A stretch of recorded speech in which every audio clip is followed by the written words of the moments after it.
بدخ اور طوطا میرے دوست کا کچھ عطا پتہ نہیں، وہ 3 دن سے میرے پاس نہیں آیا۔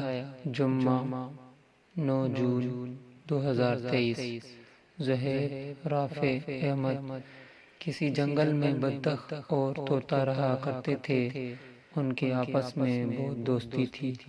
پورے جنگلی کے جانور ان کی دوستی کو رشک کے نگاہ سے دیکھتے تھے۔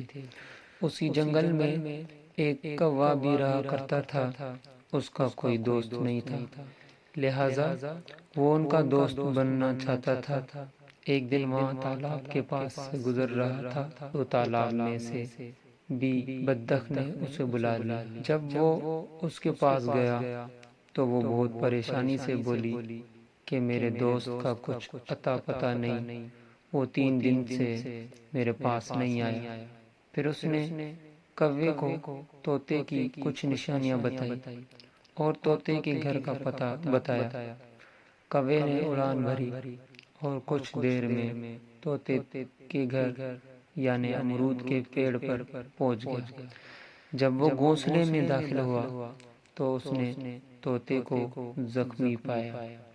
جاری ہے۔ طوطے نے بتائی کہ جب وہ کھانا لے کر گھر واپس آ رہا تھا تو ایک چیل نے اس پر بری طرح حملہ کر دیا اور وہ بڑی مشکل سے جان بچا کر آیا۔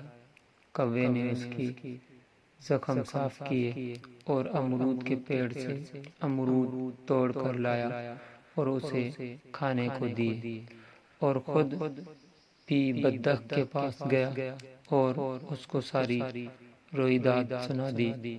3 دن میں طوطے کے زخم ٹھیک ہو گئے۔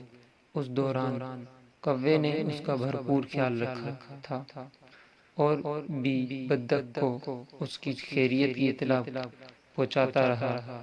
جب طوطا بالکل ٹھیک ہو گیا تو بدخ اور طوطے نے کوے کا شکریہ ادا کیا اور اس سے دوستی کر لی۔